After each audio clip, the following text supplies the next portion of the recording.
Olá, caros amigos do YouTube, eu sou Kátia Magalhães, sejam todos muito bem-vindos ao canal Chá com Debate, o seu espaço de interlocução livre e democrática na internet. Ontem, os relatórios da Polícia Federal nos revelaram mais um episódio do final da relação Bolsonaro-Moro, do final desse casamento que parece ter sido bastante tempestuoso. E aqui, vamos voltar um pouco no tempo, vamos lá no início da pandemia entre nós, lá para fins de março, início de abril. Naquela ocasião, Moro havia participado de uma videoconferência ainda como ministro e havia afirmado, sim, que seria possível uma eventual prisão de pessoas que desrespeitassem o decreto de estado de emergência. Praticamente uma hora após essa videoconferência, Bolsonaro, seu chefe, teria enviado um zap a Moro afirmando que os ministros que desejassem contrariar a vontade do presidente da República poderiam agir dessa forma, mas teriam que ter a dignidade de pedir demissão. Ao que Moro retrucou: presidente, se trata aqui do artigo 268 do Código Penal. Só a título de esclarecimento, o artigo 268 tipifica como crime a conduta de infringir determinação do poder público que se destine a evitar a disseminação de mal contagioso. E aqui indago a vocês: o que, na opinião de vocês, reflete essa conversa, essa interlocução entre esses dois homens públicos? O que está realmente por trás dessa fala por WhatsApp entre Bolsonaro e seu então comandado Moro? Aqui vai uma sugestão. Temos de um lado um ministro da Justiça que mostra que conhece bem o Código Penal e que o aplica. E do outro lado, temos um presidente da República que mostra que não está nem aí para o Código Penal, para a lei, e que só se importa mesmo com a lei do seu desejo, ou seja, com uma eventual contrariedade por parte de ministros aos desejos, às vontades do presidente da República. Antes de mais nada, eu gostaria de esclarecer aqui, como já fiz em oportunidades anteriores, que esse vídeo nem de longe implica qualquer tipo de idolatria, qualquer tipo de romantização à figura de Moro. Entendo apenas que, atuando na qualidade de juiz e na qualidade de ministro, Moro tão somente cumpriu os seus deveres de ofício, para os quais, aliás, era muito bem remunerado. Vamos deixar isso bastante claro.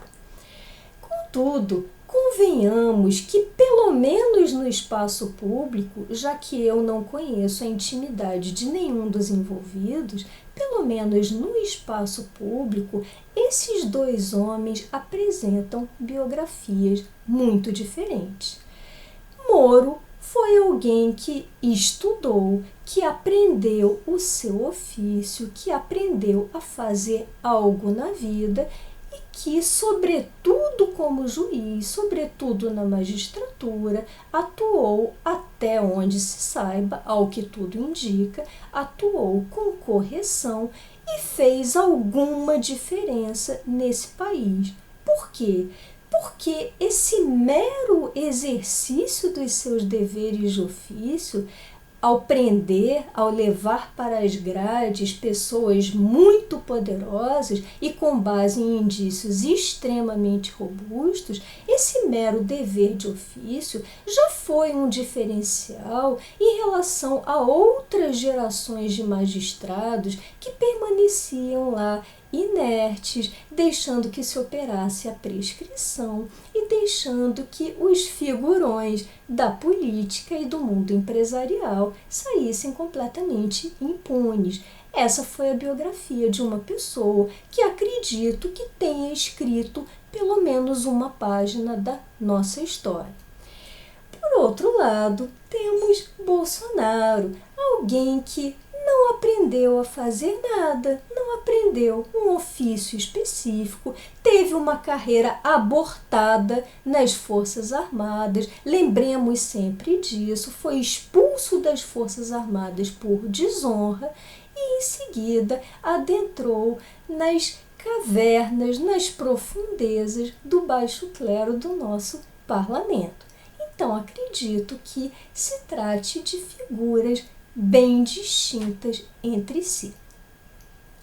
E aí, eu me pergunto, nas minhas divagações de pandemia, de confinamento, será que essa relação entre os dois, entre esses dois homens públicos, não poderia ter um certo tempero de inveja de Bolsonaro em relação a Moro? Será que ao deparar todos os dias com Moro, Bolsonaro não tinha uma noção ainda maior do grau da sua própria mediocridade? Me pergunto, tenho me perguntado bastante isso, pelo menos desde a metade do ano passado, quando começaram algumas operações de fritura de Moro, entre aspas, lembram? Com a questão da aprovação do pacote anticrime, que foi completamente distorcido, com a ânsia do presidente da República, a toda evidência de intervir na Polícia Federal.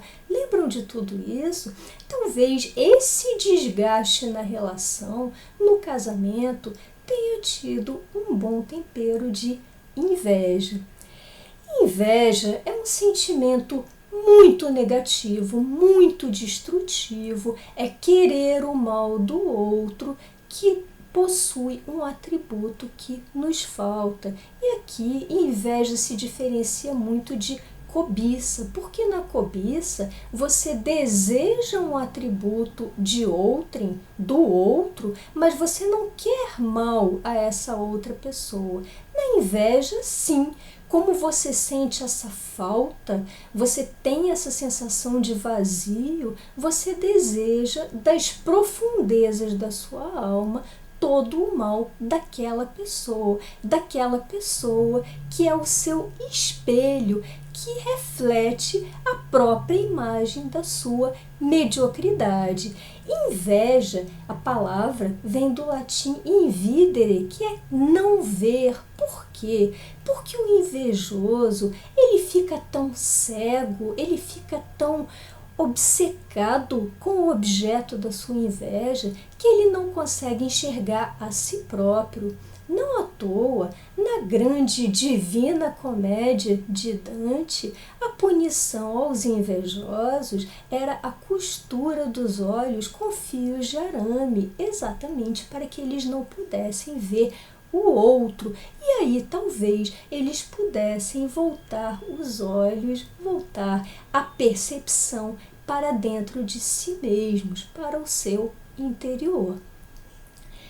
E assim, nas minhas cogitações, será realmente que Bolsonaro nutria inveja de Moro? Será que ele continua nutrindo?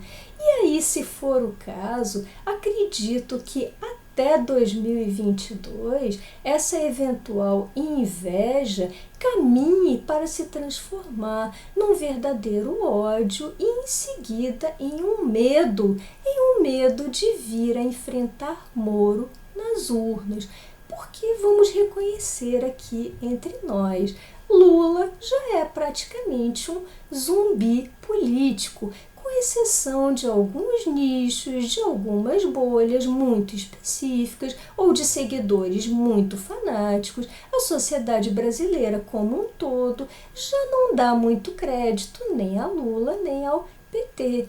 E assim, acredito que o ódio de Bolsonaro possa se destinar exatamente à figura de Moro, que talvez ele inveje e venha a nutrir um profundo ódio, um profundo ressentimento, quase que um desejo de aniquilação.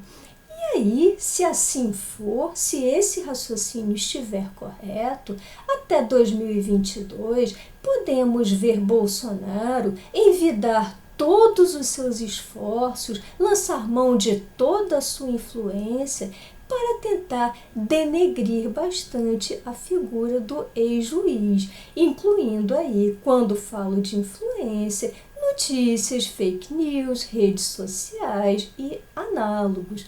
Portanto, acredito que até esse fatídico ano de 2022, nesse período de tantas incertezas, onde realmente não sabemos o que se passará, onde vivemos muito mais instabilidade do que certezas, acredito que durante esse período a nossa sociedade, os nossos compatriotas devam checar com muita minúcia, com muita precisão as notícias para não se deixarem manipular pelas fontes mais diversas. Bom, essas eram as reflexões que eu gostaria de compartilhar com vocês hoje. Se tiverem gostado desse vídeo, deixem seus likes, comentem. Por hoje me despeço e até o próximo Chá com Debate.